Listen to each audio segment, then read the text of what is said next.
Hello everybody. Figured it would be a good time to do another text reading. We'll just finish up listening to a little bit of Alex H here on priorities. Have to have those.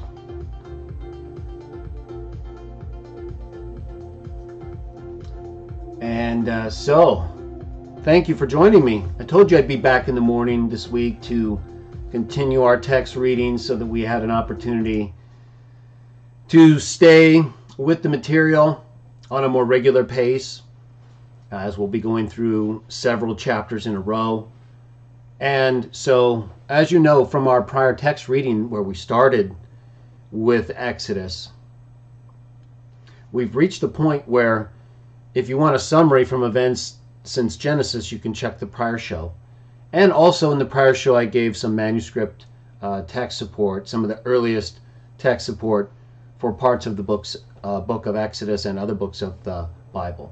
But there is much more support and complete texts in Hebrew editions, Greek texts, and other languages. So the text of Exodus and the history that we're reading are reliable in comparison to pretty much anything else. And really, just like anything else that can be verified, when you look at what we read today and you examine history, you can see that it is consistent, that the peoples that it describes, the locations it involves, all of them are, for the most part, still here or can be excavated according to their original or past form.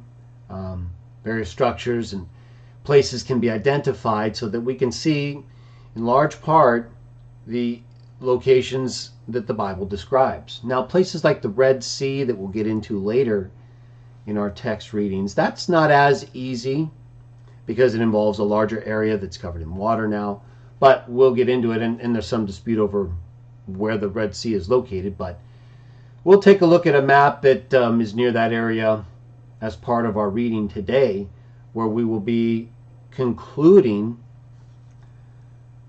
chapter 2. Good morning, everybody. Thank you again for joining me. And so I'll do my best to try to keep the shows on these text readings early during the week so you have time during the day to take a look at them, and we can keep progressing forward. I will also tomorrow, my plan is to do part 5 live, the Bible and the Trinity in Conflict, where we'll continue our reading and review of Hebrews chapter 1. All right, so now where it concerns our text reading, as I mentioned, and as you know, we're in Exodus, and so we've gotten to the point where the Hebrews, having come into Egypt after Joseph was sold into slavery by his brothers, came to be received and honored to the point where Jacob spent 17 years there before dying, blessed Pharaoh. They gave him an honorable procession. So Jacob and his family and those with him had a strong presence in Egypt. And of course, Joseph did before him and after. And eventually, that Pharaoh died, was not one who remembered or honored Joseph or the Hebrews, and things changed. They began to slide, to say the least. But during this time, Moses was born. And his mother, in fear of Pharaoh, who was killing the Hebrews' firstborn, or trying to, right? They weren't very successful, or as successful as Pharaoh wanted, so then he tried to just kill all the Hebrew sons. And so with this on her mind, Moses' mother built kind of a miniature ark, even covering it's like a box vessel covering it in the same asphalt material, bitumen, waterproof material, so that it floated along the river and kind of lingered in the reeds, the marshy area. Pharaoh's daughter has it picked up. She sees the child crying and has mercy on it, even though she knows it's a Hebrew child, right? And under all these conditions involving Pharaoh and his, going nuts after the Hebrews because of becoming populous. He doesn't honor Joseph, as I mentioned before. So the Hebrews have become enslaved to the Egyptians. And even during the time when they were honored, right? At their highest point, really, with Joseph as appointed ruler, Jacob bringing everybody with him. Even at that time, they wouldn't eat together, the Bible says. So these things can manifest, can take root and manifest over time. And likely those kinds of feelings developed, and then when the right Pharaoh, or the wrong Pharaoh, I should say, came along, we get all these problems, and the Egyptians and the Hebrews no longer get along. But the daughter of Pharaoh has mercy on Moses because the child's crying, understandable, and you can see how Jehovah works and makes everything happen according to his purpose, right? And with that in mind, before we continue the reading from the point where now the mother of Moses has been appointed to nurse the child, and Moses has matured from a baby, an infant, and he's been brought into the household of Pharaoh. Before we continue our reading from there, think about the traits of the people that we've reviewed to this point, where Jehovah, since we'll move past periods like the before the flood and choosing Noah and all that, but really since that time, right, since the time of the migration from eastern Anatolia down into Mesopotamia, Babylon, Assyria, the Tower of Babel event, and then the dispersion of humans throughout the earth, Jah chooses Abraham from Ur in Mesopotamia.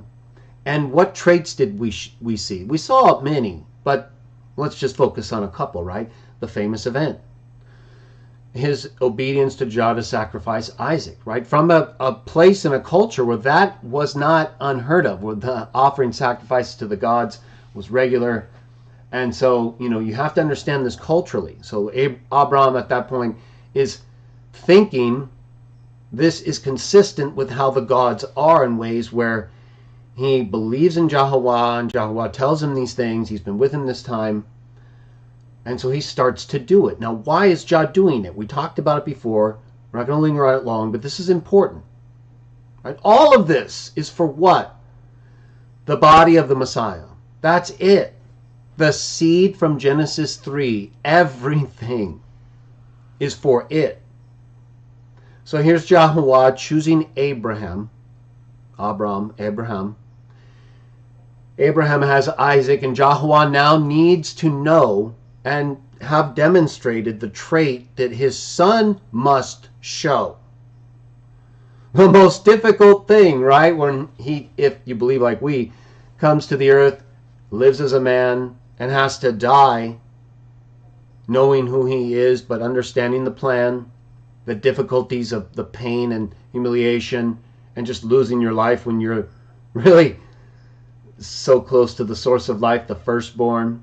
But understanding that is why you go through it, right? You're the firstborn of whom? Life. The eternal life, who gave life to life, who gave life in the Son, John 5. The one because of whom the Son lives, John 6:57. Only begotten God, John 1:18. Right? So he knows that more than any being. But he has to show that. Just like Satan also knew in ways where he didn't show that, and where Adam knew and he didn't show that, but where Joseph believed and he did show that. You see what I'm saying? It has to be shown.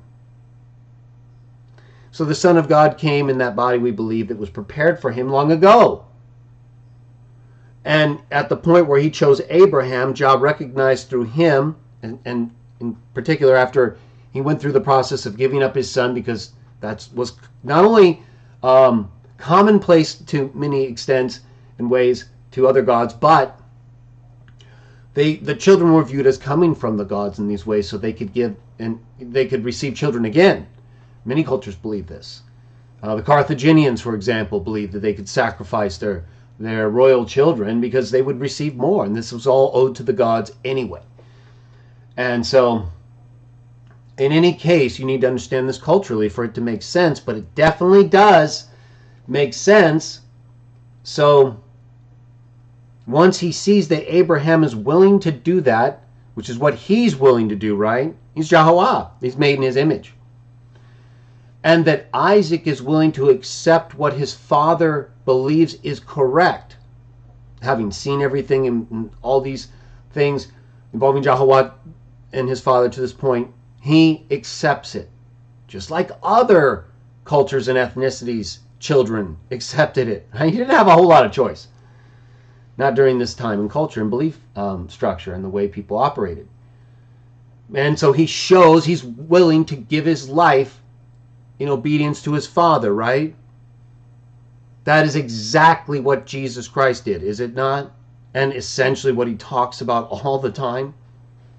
So when Jehovah saw that in Abraham and Isaac, he knew that was right. This is the traits I need. I can further develop these. I will develop these, right? It's not a possibility. It's just who am I going to use? Who's showing the traits? This is going to happen. It's a question of who has the traits and who I'm going to use to make this happen. It was Abraham from Ur. Isaac, Abraham's child. And then the promise was made again through Jacob and to his seed that brings us to this point, right? And so through Isaac we saw that willingness to sacrifice. In Jacob, we also saw many things, right? We saw his willingness to serve another for a prize, right? His wife, and even go longer if necessary in order to get the wife he really wanted and to take care of the other wife he was given. All kinds of things that you can see in Jacob that are traits that would be necessary to have in the right body to go through these things that were necessary to redeem us from Adam as the last Adam. Then we get to people like Joseph, right? What did he do? He fled from Potiphar's wife. He did what Adam did not do, right? A very important trait, especially for the last Adam to have, if he's going to do what Adam didn't do. So you see all these things that are manifesting themselves in these people chosen by Jehovah, right? And now things begin to change. So Jehovah is bringing a famine in the land. Obviously, there are many things happening, right? The sons of God are active, appointed over the nations, post-flood world. Everything is essentially being allowed to continue for the purpose of the Messiah to be born, for the seed to arrive, for the wound and the heel, for the crushing of the serpent's head, so that he dies. So these things have all been in motion since that time, and this reading is just a part of that. And even if you don't believe like we do, it's definitely history that's reliable that you can check. But I'm giving you kind of a summary as to why these readings are so important. Well, so what is it about Moses now that we can see that might be so important? All right, let's take a look. We're going to be reading Exodus chapter 2, verses 11 through 25. I only put part of the reading in the description because it was too long. And we're reading the Hebrew and the Greek, so it's double the number of actual verses you see listed. But you can follow along in your own translation, or you can get the complete text at the CW JA forum if you're a member. Okay, let's go ahead and bring this up.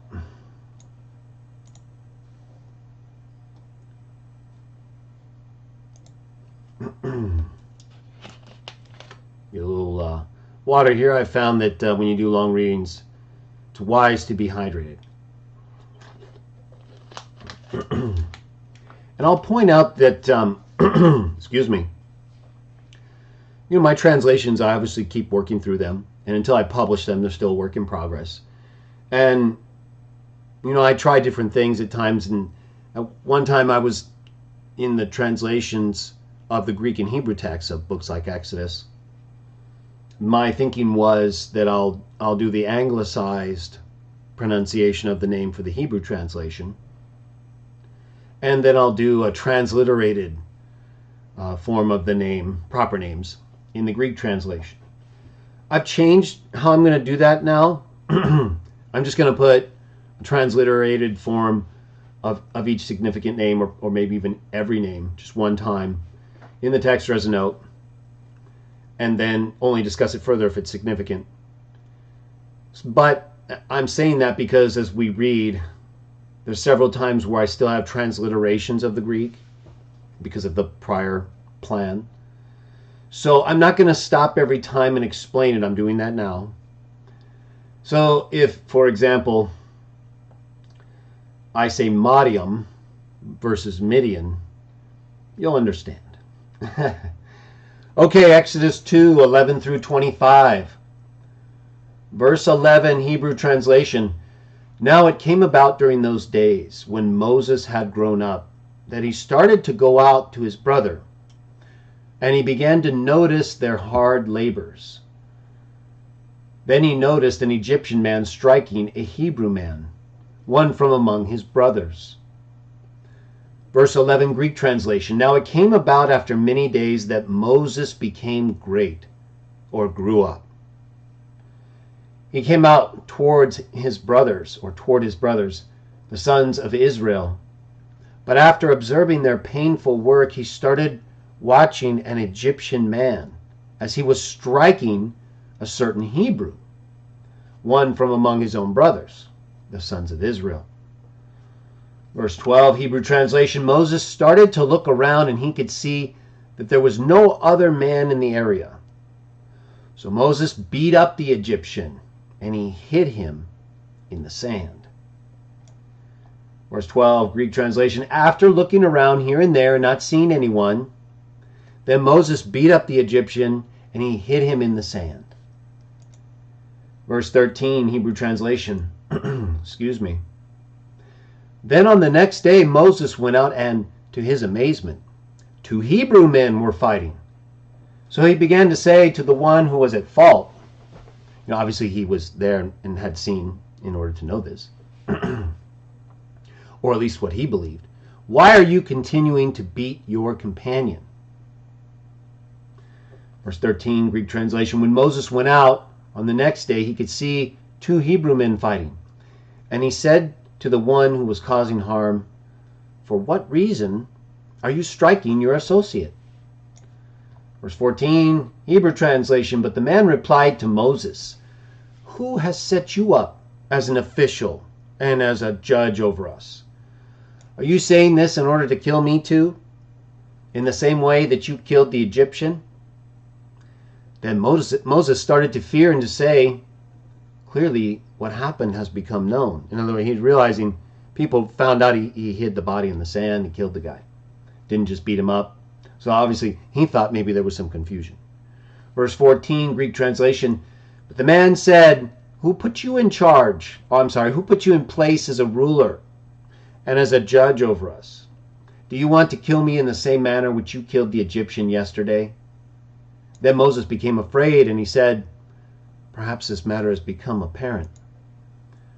Verse 15, Hebrew translation, when Pharaoh started to hear about this thing that happened, then he sought to kill Moses.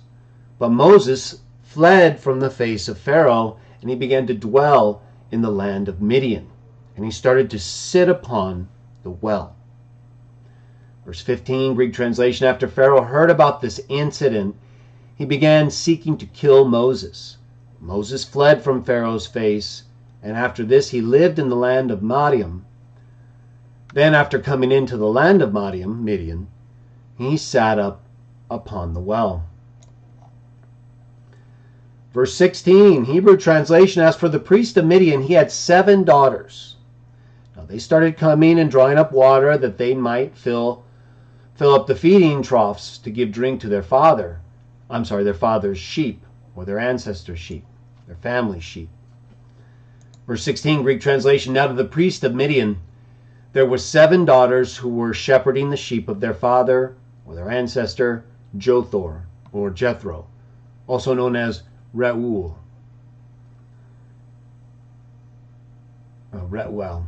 So they came to dwell, or to the well, drawing up water until they filled their water containers, so they could give drink to the sheep of their father, Jothor. I don't usually, shouldn't say usually, well, yeah, I haven't done day text or text readings in the morning like this in a while. So I got kind of the sun coming up over there, and it's fine, but, I'm not yet totally used to the morning readings again. But that's why I wanted to do it, to get it started and to kind of get our days off in a good way. So I might struggle through just a few things in adjusting to all the lighting and early morning reading stuff, but it's okay. Verse 17, Hebrew translation, the male shepherds came and started to drive them away. So here you have the women, the daughters of Jotham or Jethro. They're trying to get water for their sheep, but the shepherds came and started to get them away from the well so they could get the water. So they're not concerned at all about the women and their turn, basically, right? I'm not sure, of course, we don't know. Culturally, obviously, they felt they had the right here, and things weren't structured the way they might be somewhere else today. Nevertheless, Moses stood up and rescued them, and he started to give drink to the women's flock. Verse 17, Greek translation, then as male shepherds arrived, they tried to throw them, that is the daughters, out, the women. But after rising, Moses rescued them, and he drew water for them, and he gave drink to their sheep. Remember I said, let's take a look and see what traits we see in Moses. What have we seen so far in today's reading? We've still got a few verses to go. Moses was observing the Hebrews as an Egyptian with authority, and it bothered him to see someone related to him, or maybe even anybody, but in this case, that's who it was, being beaten, being abused. Like all the Hebrews, pretty much, right, at this time. And he stepped in, right? So there must have been some structured way the Egyptians were supposed to manage the Hebrews that this person either overstepped or in an excessive way enforced. And Moses, it just excited within him this desire to stop it and punish the abuser. Now we see Moses rescuing these women who are being harassed by these male shepherds, right? And some men are good, some men are not good. Some women are good, some are not. Moses was a good man. That's why he was chosen by Jehovah. We'll get to that next time, but this is leading up to it. Verse 18, Hebrew translation. When they returned to Reuel, their father, he began to ask, why do you return so quickly today? Verse 18, Greek translation. Now as they were coming back to Reuel, their father, then he asked them, why are you so quick to arrive today? Verse 19, Hebrew translation. So they said in reply, an Egyptian man has rescued us from the hand of male shepherds. Then he completely filled our water for us, and he also gave drink to the flock. Verse 19, Greek translation. So they said, an Egyptian man rescued us from the men who were shepherding. He also drew water for us, and he gave drink to our sheep. Verse 20, Hebrew translation. Then he began to say to his daughters, where is he? Why is it you have left the man? You must call for him, so he will eat food. Verse 20, Greek translation. Then he spoke to his daughters as follows. Where is he? And why is it you have left the man? You must call him, that he may eat bread. Verse 21, Hebrew translation. So Moses chose to dwell with the man, and eventually the man gave his daughter Zipporah to Moses. Verse 21, Greek translation. Then Moses became connected by dwelling with the man, after which the man gave his daughter Zipporah to Moses as his wife. Verse 22, Hebrew translation. Then she gave birth to a son, and Moses called his name Gershom, Moses' firstborn. For as he has said, I have become a temporary resident in a foreign land, in Midian. We'll take a look at Midian in just a moment. Now after she received a child in her belly, the woman gave birth to a son. Moses called his name Gershom, saying, because I am a stranger in someone else's land. Verse 23, Hebrew translation. Now it came about during these days that the king of the Egyptians died. Then the sons of Israel began expressing great grief because of their hard labor. They began crying out, and their cry for relief rose up to God because of their hard labor. Verse 23, Greek translation, after these many days the king of Egypt died. And the sons of Israel cried out in grief because of their labors. They cried out, and their shout ascended to God because of their labors. Verse 24, Hebrew translation, God started to hear their painful cries, and God remembered his covenant with Abraham, with Isaac, and with Jacob. God heard their groaning, and he was forced to remember his agreement with Abraham and Isaac and Jacob. We'll get to that in a moment. Verse 25, then God started to take a look at the sons of Israel, and God learned about what was taking place. Just like at the Tower of Babel, right? So see, God allows, Jehovah allows things to take place. This is a world that has been alienated from him. There's no expectation of things perfectly taking place. They can't yet. That's the whole point of him doing all these things, working with these imperfect people, choosing the right ones, setting things up, sending his son, and then bringing us back to the right place. We're in the wrong place now, just like Moses was in the wrong place at this time, or foreign land. Right? That's what we are ultimately. This really isn't the right place. It's just the place we're in right now. Temporary.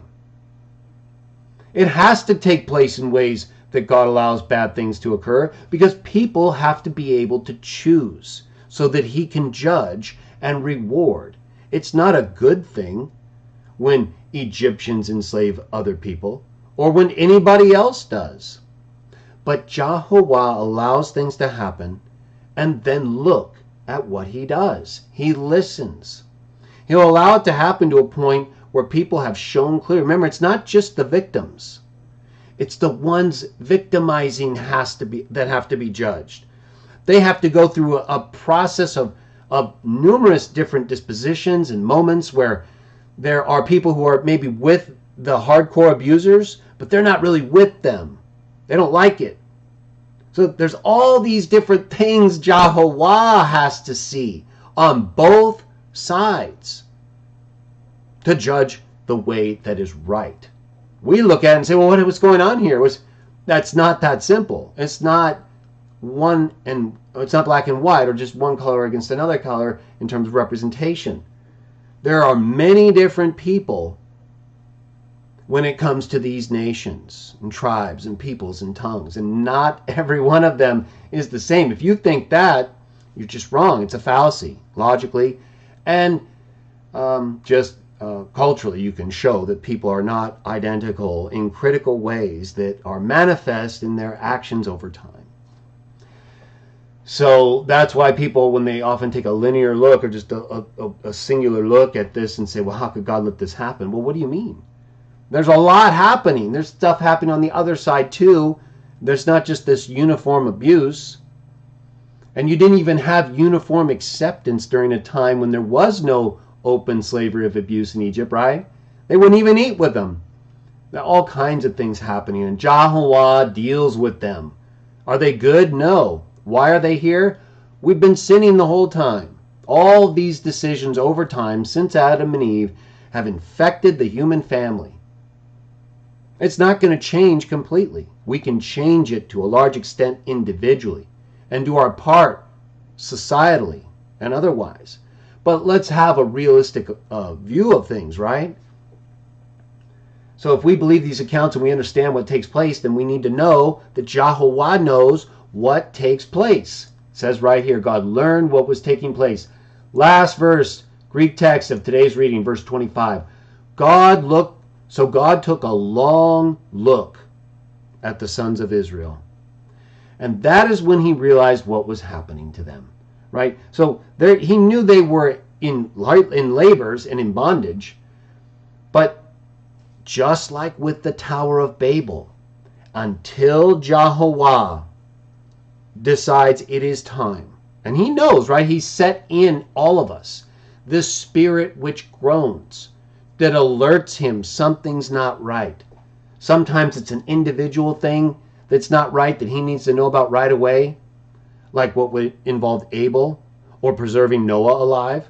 And at other times, there are larger number of peoples who are growing during a time when he is bringing together the different people that will bring about families of other people, that will ultimately bring about the right body into which he's going to put his son. That's it. That's all Jehovah is looking at. Everything else he can fix. As painful as it may be to see those in his image go through difficulty, this has to happen. It's a period of judgment. And people need to show what they're about. And then Jehovah will take notice of it. And he will deal with it. That's what his son had to deal with as well. And so, while we don't like things that are difficult, sometimes they happen. But we trust in Jehovah. He takes notice. And once he does that, let me tell you something. The last person you want taking a good long look at you is Jehovah. And you know what I mean by that, don't you? In one sense, of course, that's what you really do want. But do you really want that? We do. Of course we do, right? Because if we don't, he's just going to let us wander off, do our own thing, and we'll come to our end. We want his attention. We're more prepared for it because of these texts and all the things we've gone through.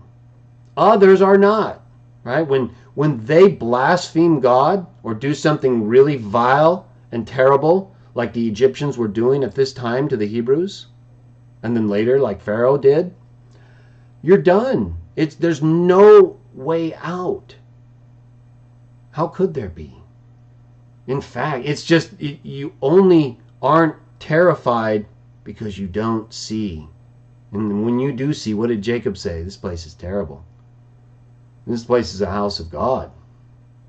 And he served Jehovah, right? He was there. So, and same with Daniel and others. This is not something that ends well for anyone who does things that are wrong. But people who accept that we do things that are wrong and we trust in Jah and his son, he corrects us in a loving manner like a father and a son, father and a daughter, right? The people who reject Jehovah don't get that. They just get what is coming to them. They're planting and they get what grows. If you lie, cheat, steal, and you try to hurt other people, guess what you're planting? That's what's going to grow back, and that's exactly what you're going to eat. So, but people who accept that we make mistakes and we try to make things better in ways where we don't cultivate these things, right? We're not trying to promote the badness of ourselves or of the world. There's a big difference between those of us who have to live with our mistakes but don't promote them and others who do, right? They like that stuff. Fine. Go like it as much as you want. Go like it as much as the Egyptians liked their abuse of the Hebrews. Because when the time comes and Jehovah takes notice of the outcry of those he's chosen or those who've chosen to serve him, if you're causing that outcry, if you're in any way interfering with Jehovah, it's not going to go well for you. I would tell you good luck. You don't even have that.